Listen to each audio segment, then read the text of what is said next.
Breaking news చూస్తున్నారు. ఉగ్రవాదులను పాకిస్తాన్ పెంచి పోషిస్తుందని చెప్పడానికి కూడా ఇంకో ప్రూఫ్ బయటకు వచ్చింది.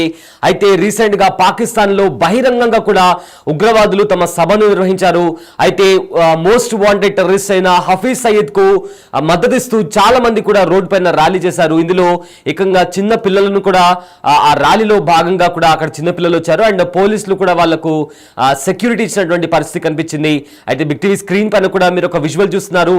అందులో ఒక టవర్ దగ్గర హఫీజ్ సయీద్ ఫోటోని కూడా అక్కడ పేస్ట్ చేశారు. అండ్ అక్కడ పాకిస్తాన్ జెండాలతో చిన్నపిల్లలు కూడా అక్కడ కూర్చున్నటువంటి పరిస్థితి కనిపిస్తుంది. అండ్ ఆల్సో అక్కడ పోలీసులు కూడా వాళ్లకు సెక్యూరిటీగా వచ్చారు. అయితే ఇప్పటికే మోస్ట్ వాంటెడ్ టెర్రరిస్ట్ లిస్ట్ లో ఉన్న హఫీజ్ సయీద్ కి మద్దతుగా కూడా బహిరంగ సమావేశాలు కూడా పాకిస్తాన్ లో నిర్వహిస్తున్నారు. ఆ సభకు పోలీసులు భారీ భద్రత కూడా ఇస్తున్నారు. అయితే చిన్నపిల్లలను సైతం తరలించి గ్రాండ్ గా సభను నిర్వహిస్తున్నారు. అయితే సభ ప్రాంతంలో అంతా కూడా ఎక్కడ చూసినా కూడా గోడల పైన టవర్స్ పైన కూడా హఫీజ్ సయీద్ ఫోటోలు కూడా కనిపిస్తున్నాయి.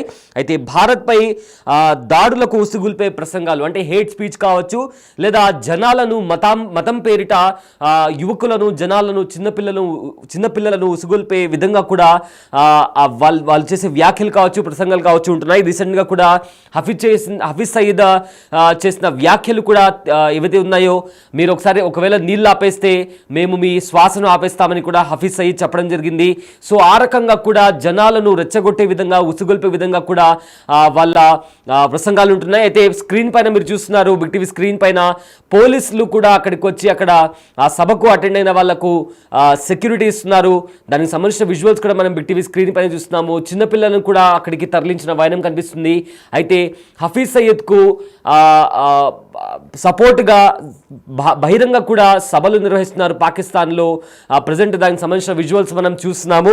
అయితే ఇప్పటి వరకు కూడా ప్రపంచంలో అంతా కూడా ఒకసారి కౌంట్ చేస్తే 90% వరకు కూడా ఉగ్రవాదులు, ప్రపంచ ఉగ్రవాదుల లిస్టులో ఉన్న 90% మంది కూడా పాకిస్తాన్లోనే ఉన్నారు అని ఇప్పటికే ప్రూవ్ అయింది. అయితే టెర్రరిస్టులను పెంచి పోషిస్తుంది పాకిస్తాన్ అని చెప్పడానికి కూడా చాలా సిచ్యువేషన్స్ బయటకు వచ్చాయి. అయితే రీసెంట్గా పాకిస్తాన్లో జరిగిన ఒక సభకు పోలీసుల భద్రత నడుమ హఫీజ్ సయీద్ కి సపోర్ట్ చేస్తూ ఒక భారీ బహిరంగ ర్యాలీ కూడా నిర్వహించారు. ఈ ర్యాలీలో యువకులు, చిన్నపిల్లలు సైతం హాజరయ్యారు. అయితే ఈ సభ నిర్వహించే వాళ్ళందరూ కూడా ఎవరైతే సభకు వస్తున్నారో, ఎవరైతే మాట్లాడుతున్నారో, రెచ్చగొట్టే వ్యాఖ్యలు చేయడం, మతం పేరు మీద ఉసుగుల్పడం, చిన్నపిల్లలు ఉన్నారని చూడకుండా కూడా భారత్ పైన ఉసుగుల్పే ప్రసంగాలు చేయడం ఇలా చాలా తరచుగా జరుగుతుంది. అదేవిధంగా పహల్గామ్లో జరిగిన ఉగ్రదాడి తర్వాత భారత్ పాకిస్తాన్ ఆక్రమిత కాశ్మీర్లో మెరుపు దాడులు చేసి 9 ఉగ్రవాద స్థావరాలను దాడి చేసింది. ఈ దాడిలో 100కు పైగా ఉగ్రవాదులు చనిపోయినట్టు తెలుస్తుంది. అదేవిధంగా వాళ్ళ స్థావరాలు ఏవైతే ఉన్నాయో ఆ స్థావరాలు కూడా కంప్లీట్గా ధ్వంసమయ్యాయి. సో దాని తర్వాత పాకిస్తాన్లో చాలా యాక్టివ్గా హఫీజ్ సయీద్కి సంబంధించిన ప్రసంగాలు కావచ్చు, లేదా మీటింగ్స్ కావచ్చు, భారీ బహిరంగ సభలు కావచ్చు, ర్యాలీలు కావచ్చు జరుగుతున్నాయి.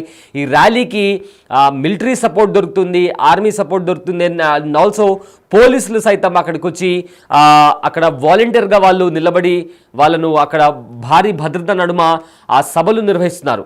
సో మొత్తం మీద చూసుకుంటే ఏదైతే ఉగ్రవాదాన్ని పెంచి పోషిస్తుంది పాకిస్తాన్ అని పదే భారత్ చెప్తుంది. అదేవిధంగా చాలా వరకు కూడా ప్రపంచ దేశాలు పాకిస్తాన్ని బ్లాక్ లిస్ట్లో పెట్టాలని కూడా చెప్తున్నాయి. ఈ నేపథ్యంలో ఇప్పటికీ కూడా కొన్ని IMF లాంటి సంస్థలు కూడా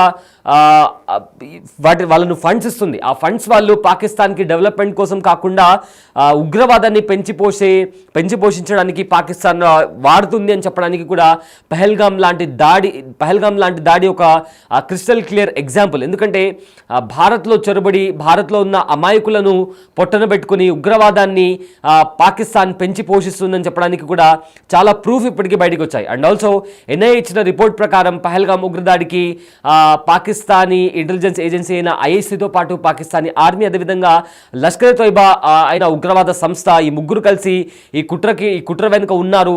ఆ దాడి జరగడానికి వీళ్ళే ముఖ్య కారకులు అంటూ కూడా ఇప్పటికే ఒక రిపోర్ట్ వచ్చింది. సో ఓవరాల్గా చూస్తుంటే ఆ దాడి జరిగినప్పటి నుంచి ఎవరైతే టాప్ కమాండర్స్ కూడా ఆ దాడిలో పాకిస్తాన్ ఆక్రమిత కాశ్మీర్లో పాకిస్తాన్లో భారత సైన్యం మెరుపు దాడి చేసిన తర్వాత చాలామంది ఆ టాప్ కమాండర్స్ టాప్ లీడర్స్ ఉగ్రవాద సంస్థలకు చెందిన వాళ్ళు చనిపోయిన తర్వాత కూడా చాలా యాక్టివ్గా జైషే మహమ్మద్ కావచ్చు లష్కర్ తోయిబాకి సంబంధించిన సభలు కూడా పాకిస్తాన్లో జరుగుతున్నాయి. అండ్ దీనికి పాకిస్తాన్ పోలీసులతో పాటు పాకిస్తాన్ ఆర్మీ కూడా పెద్ద మొత్తంలో అక్కడ చేరుకుని వాళ్లకు భద్రత కల్పిస్తున్నటువంటి పరిస్థితి కూడా చాలా స్పష్టంగా కనిపిస్తోంది.